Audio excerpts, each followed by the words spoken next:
하나님께서는 우리에게 임마누엘이라는 이름을 주셨습니다. 구약 성경의 예언서에 나오는 주님의 원래 이름은 임마누엘이었습니다. 임마누엘.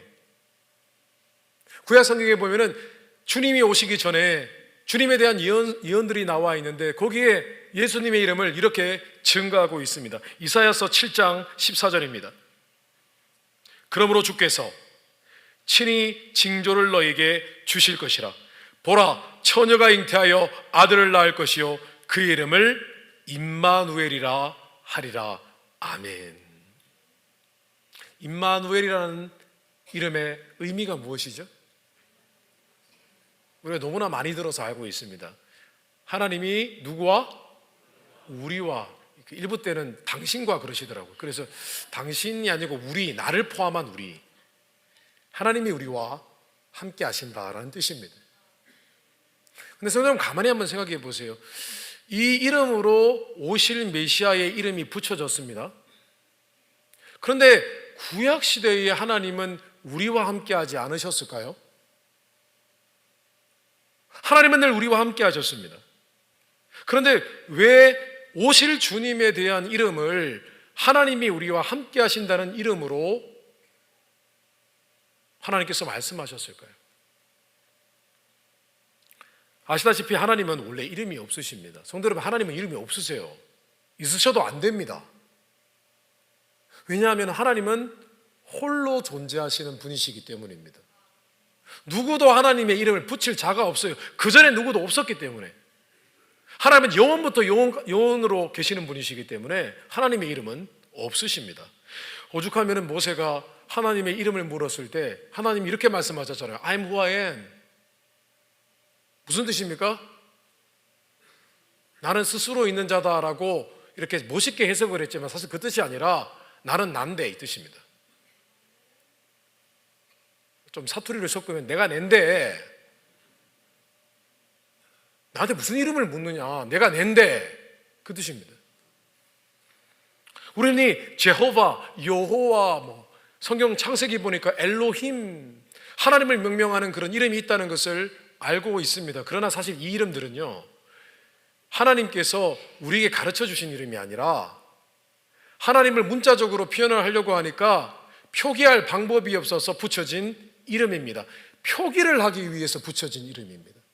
그래서 오죽하면은 하나님의 이름이라고 알려진 여호와, 제호바라는 것은요, 이 단어는 원래 읽을 수가 없는 단어입니다. 왜냐하면 자음으로만 이루어졌기 때문입니다. 생각해 보십시오. 제 이름이 구봉주인데 기역, 비역, 지읒 안 되잖아요, 발음이. 그래서 구약시대 하나님을 믿는 사람들은 하나님을 부를 때 나의 주님이라는 뜻을 가지고 있는 아도나이라고 했습니다. 아도나이, 주님, 오 나의 주여, 그렇게 하나님을 부르며 기도했습니다. 그런데 하나님께서 우리를 구원하시기 위해서 자신의 신적인 권위와 능력을 버리고 사람으로 오셨습니다.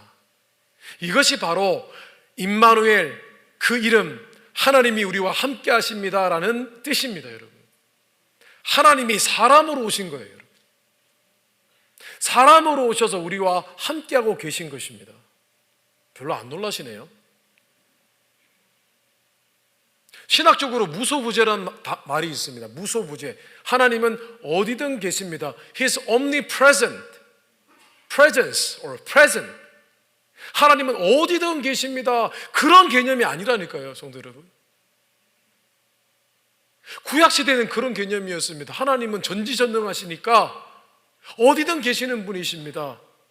무소부재하신 분이십니다. 그렇게 이해되던 하나님께서 사람으로 오셔서 우리 곁에 계시다는 것입니다. 그래서 주님의 이름이 임마누엘인 것입니다. 그런데 그 임마누엘이라는 이름에는요, 과거의 시제와 현재의 시제가 있는데 이 이름은 우리에게 큰 위로와 소망을 주고 있습니다. 왜냐하면 예수님은 이 땅에 사람으로 오셨었습니다.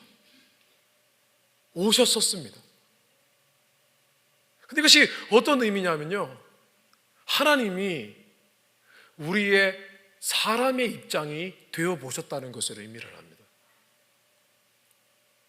하나님이 사람이 되셔서요, 사람이 짊어지는 모든 고통과 슬픔을 다 경험하셨습니다. 제자의 배신, 이유 없는 핍박, 억울한 누명과 재판, 심지어 사형에 이르기까지 인간이 당할 수 있는 모든 고통을 다 겪으셨습니다. 선생님, 제가 질문을 또 드리겠습니다. 좀 곤란한 질문입니다. 대답하기. 하나님이 이 땅에 사람으로 오시기 전에 하나님께서 우리를 다 아셨을까요? 모르셨다 그러면 죄송하고, 다 아신다 그러면 목사님이 그런 질문을 할 리가 없는데, 자, 하나님이 우리를 다 아실까요? 아멘으로 그냥 이렇게 대충 대답하시는데, 하나님 우리를 다 알고 계십니다. 어떤 입장으로 알고 계시냐면, 창조주로서 피조물을 이해하셨습니다. 우리가 무슨 생각하는지 다 아십니다. 어떤 알고리즘으로 생각을 하고 어떻게 감정을 느끼고 하는 것을 다 아십니다. 그래서 하나님은 우리를 다 알고 계십니다. 자, 그런데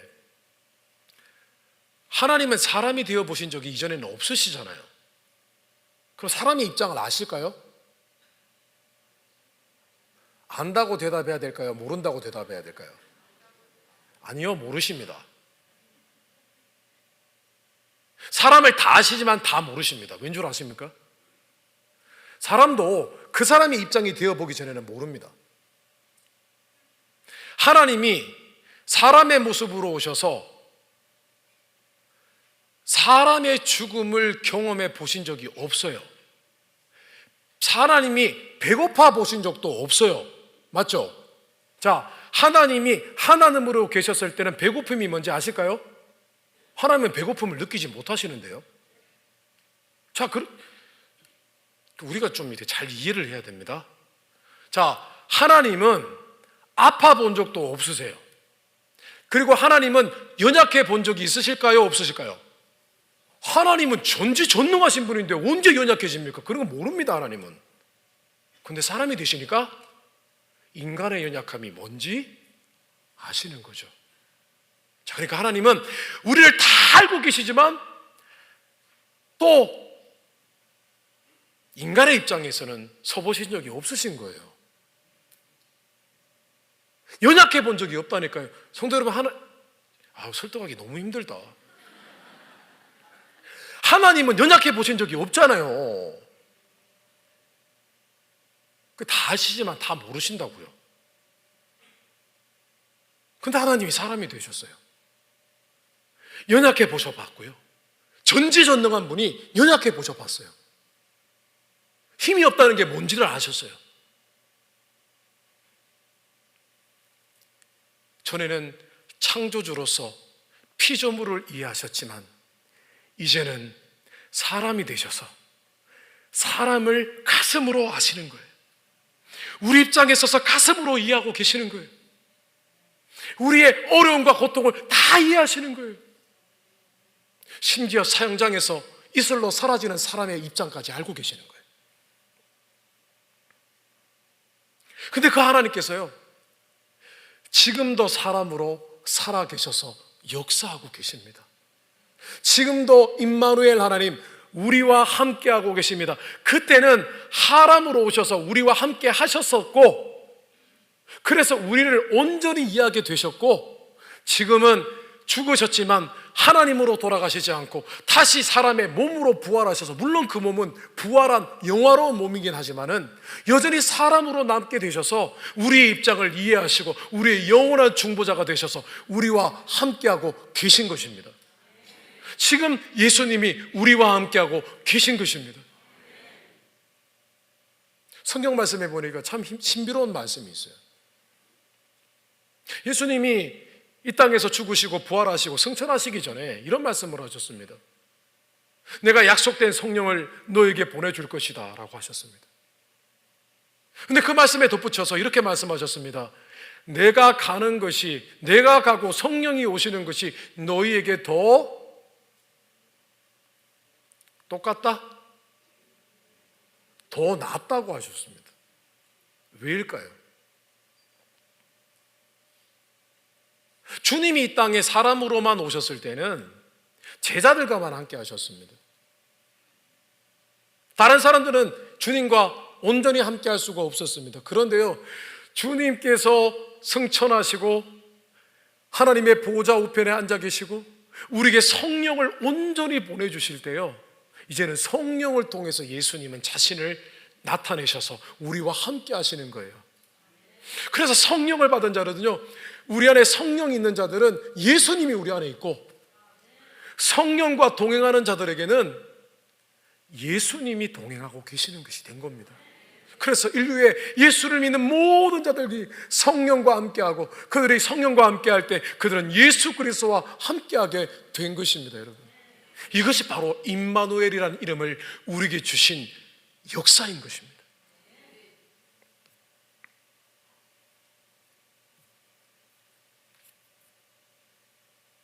그래서 임마누엘, 이 이름을 주신 이를 우리가 생각할 때 우리의 인생을 살아가는 방법은 너무나 단순하고 선명해집니다. 그 방법이 뭐냐 하면은, 내가 사랑할 분도 내 옆에 계신, 내 안에 계신 예수님, 내가 믿고 의지하고 기댈 분도 예수님인 것입니다. 내가 지금 당장 기댈 분도 주님이시라는 결론이 나는 것입니다. 마태복음 11장 28절에 수고하고 무거운 짐진 자들아 다 내게로 오라, 내가 너희를 쉬게 하리라. 눈물을 흘려도 주님 앞에 흘리는 거예요. 주님이 나와 함께하고 계신다니까요. 눈물을 흘려도 주님께 흘리고, 삶의 무게와 고통으로 울부짖을 때도 주님 앞에 울부짖는 것입니다. 문제가 생겨도 주님께 호소하고, 답답할 때도 주님께 고백하는 것입니다. 그래서 오직 주님께 위로받고 주님으로 사는 거예요. 주님과 함께 사는 거예요. 왜냐? 주님이 우리와 함께하러 오셨기 때문에. 근데 그 일들은 지금도 이루어지고 있는 것입니다.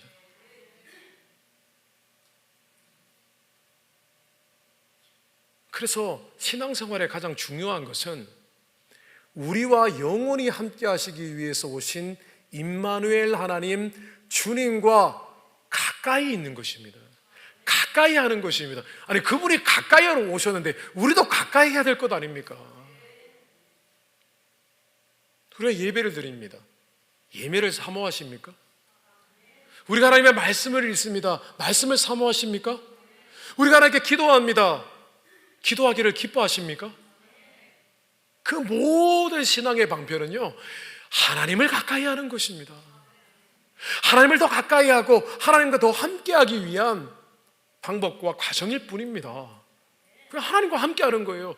말씀 들으면은 그 말씀이 예수님의 음성이 되어지고, 기도하면 예수님의 영과 성령과 함께하게 되어지고. 성도 여러분, 성령에 충만하다는 것이 무슨 의미인 줄 아십니까? 하나님의 은혜로 채우면 예수로 충만해진다는 거예요. 예수님으로.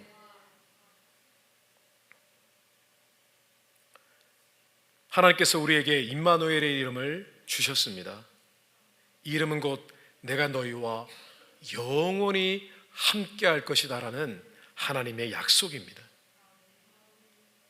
그러므로 성도 여러분, 우리가 너무나 많이 들어서 아는 임마누엘, 그 하나님의 이름이 우리에게 주어졌고, 그 이름이 우리에게 주어졌을 때는 곧 하나님이 온전히 우리와 함께 하시는 것을 믿으실 때에 신앙의 모든 방편들이 회복되고 하나님과 온전히 동행하며 하나님을 더 가까이 하게 되시기를 주님의 이름으로 축원합니다.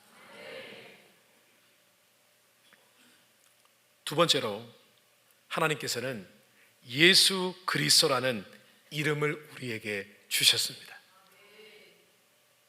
구약 시대에 주님의 이름이 임마누엘이었다면 신약 시대에는 예수 그리스도입니다.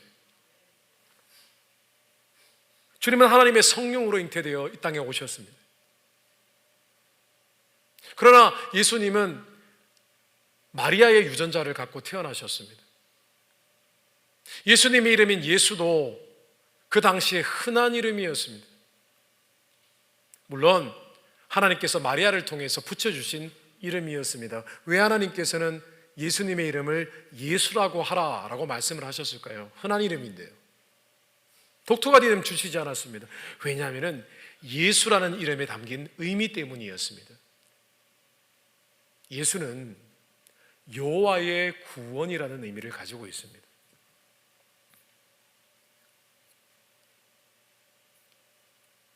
예수님의 이름 예수, 이 예수는 헬라식 발음입니다. 헬라식 표기입니다. 그래서 히브리식으로 하면은 원래 예수님의 이름은 여호수아입니다. 여호수아. 여호수아 아시죠? 누구입니까? 구약시대의 모세 후계자로서 이스라엘 백성들을 가나안 땅에 정착시키고 그들을 인도해낸 지도자입니다.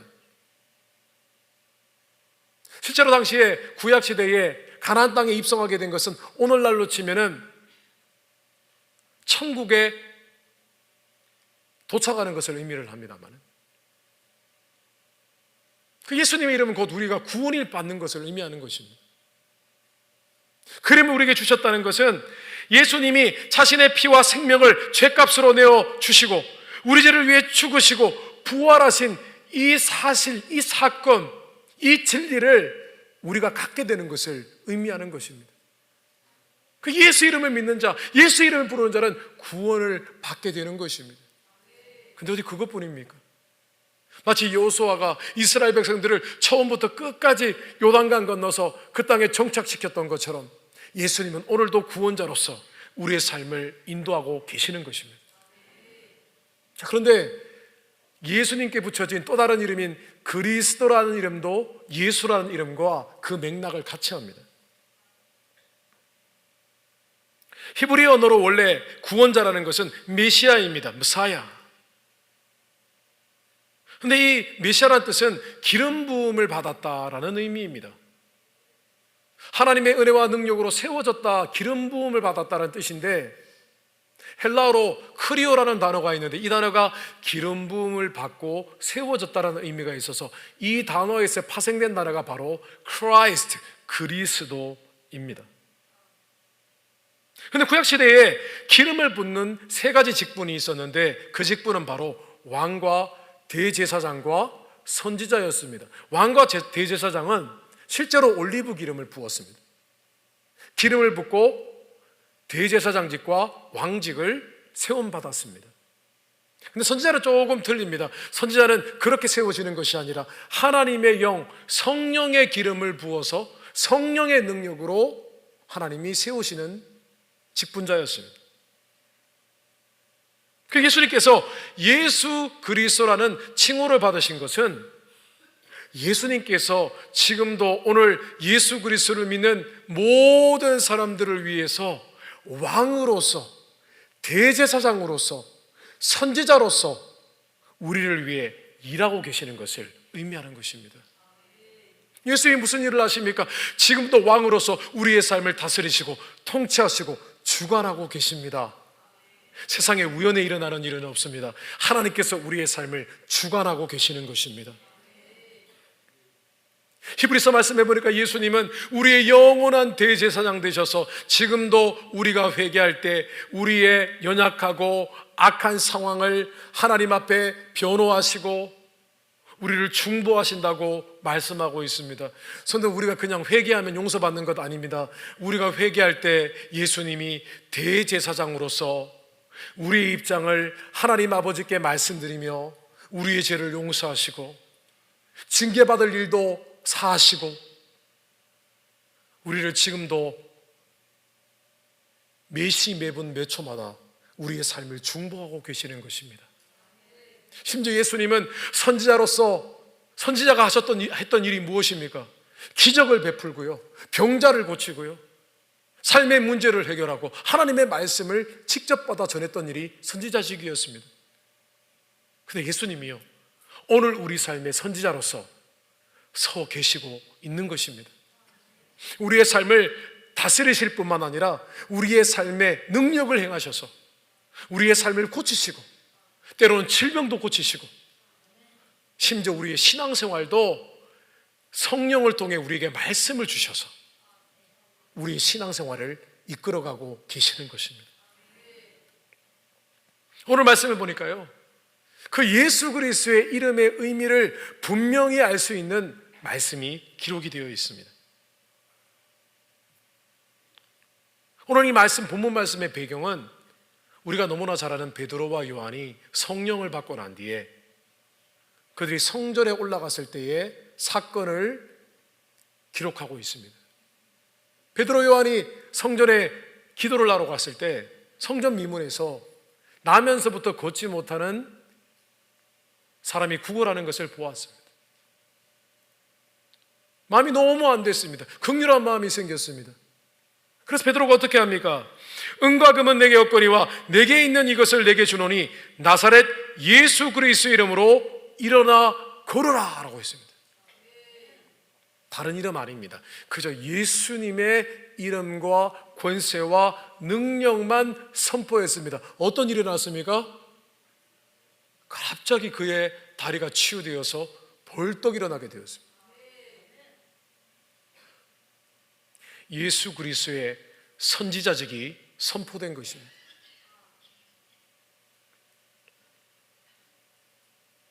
그리고 이 소문이 널리 퍼졌습니다. 나면서부터 앉아있어 구걸하던 사람이 나았으니 온 성에 소문이 돌았습니다. 종교 지도자들이 예수님을 못 박은 이후에 그 소문을 듣고 자초지정을 알기를 원했습니다. 그래서 베드로를 종교 재판에 회부를 냈습니다. 베드로가 낸 사건, 이 사건이 허구이기를 바랬습니다. 그래서 물었습니다. 어떻게 이런 일이 일어났냐고. 그때 베드로가 놀라운 대답을 합니다. 바로 오늘 본문 말씀 10절과 12절입니다. 우리 같이 한번 읽어보겠습니다. 너희와 모든 이스라엘 백성들은 알라. 너희가 십자가에 못 박고 하나님이 죽은 자 가운데서 살리신 나사렛 예수 그리스도의 이름으로 이 사람이 건강하게 되어 너희 앞에 섰느니라. 아멘. 12절입니다. 다른 이로서는 구원을 받을 수 없나니 천하 사람 중에 구원을 받을 만한 다른 이름을 우리에게 주신 이 없음이라 하였더라. 그러니까 예수 그리스도의 이름을 주셨다는 구원의 역사와 예수님의 선지자직 역사가 일어났다는 거예요. 근데 그 이름을 우리에게 주셨다는 것입니다. 저는 예수님을 믿고 예수 그리스도의 이름으로 기도하고 예수 그리스도의 이름을 선포하는 가운데 구원의 역사와 변화의 역사, 기적의 역사가 일어나는 것을 무수히 많이 보았습니다. 어떤 분은 이성적으로 도저히 예수님의 존재를 믿을 수가 없다고 고백하는 분이요, 성령이 역사하시니까 10초 전에 예수님을 못 믿겠다고 하신 분이 10초 후에 예수님을 영접하고 눈물을 흘리시면서 예수님이 지금 내 마음으로 말씀을 하십니다라고 하는 것을 보았습니다.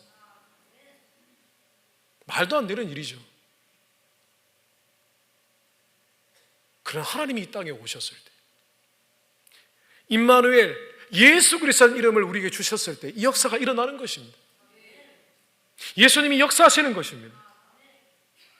저는 과거의 상처로 마음문이 꼭 닫혀서 사람과의 관계도 원활하지 못하고, 심지어 교회는 왔는데 하나님께 어떻게 마음을 열고 하나님과 영적으로 교통하는지도 모르는 분이 예수님을 만나고 은혜를 체험해서 마음의 고침을 갖고 기쁨과 평강을 누리는 것을 보았습니다.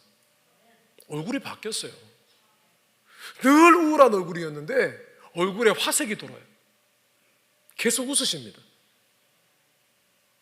어디 그것뿐입니까? 저는 예수님의 이름으로 간절히 작정하고 기도했더니 20년, 30년 만에 가족 중에 믿지 않는 자가 돌아오는 것을 보았습니다.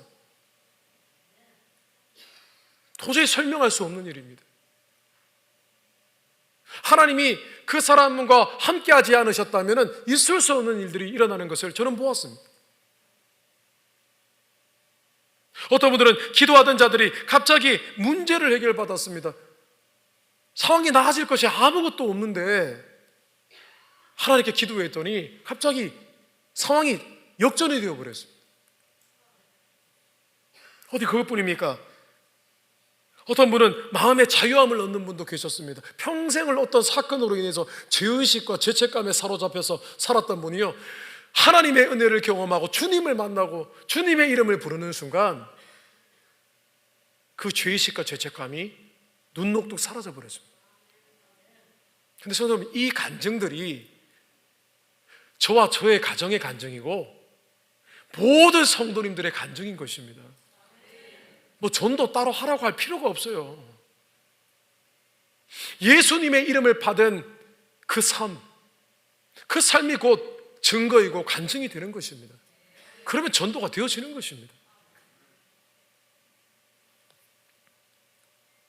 우리 로마서 10장 13절, 요한복음 16장 24절 말씀을 함께 봉독하시겠습니다. 누구든지 주의 이름을 부르는 자는 구원을 받으리라. 아멘. 지금까지는 너희가 내 이름으로 아무것도 구하지 아니하였으나 구하라, 그리하면 받으리니 너희 기쁨이 충만하리라. 아멘. 예수 그리스도, 예수 그리스도 이름을 주셨다는 것은 이제는 하나님께서, 임마누엘 하나님께서 우리와 온전히 함께 하셔서 하나님만이 하실 수 있는 세 가지 놀라운 사역을 행하고 계시다는 것을 의미를 합니다. 성도 여러분, 지금 지쳐서 잠시 쓰러지셨습니까? 피곤하십니까? 다시 일어나십시오.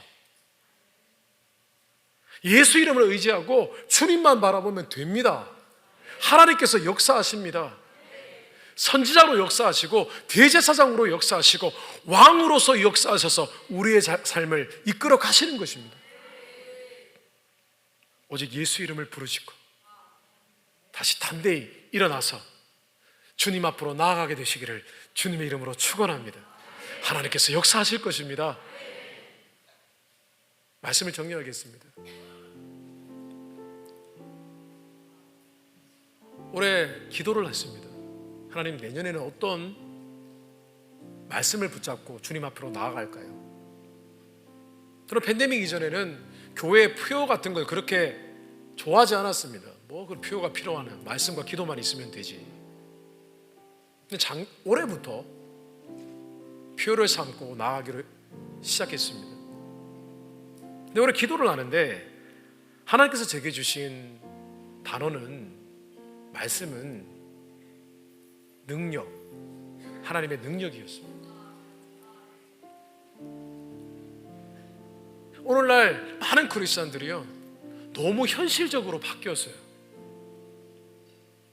우리가 가진 이름이 어떤 이름인지, 그 이름은 곧 하나님이시며 하나님의 능력이시라는 사실을 잊어버렸어요.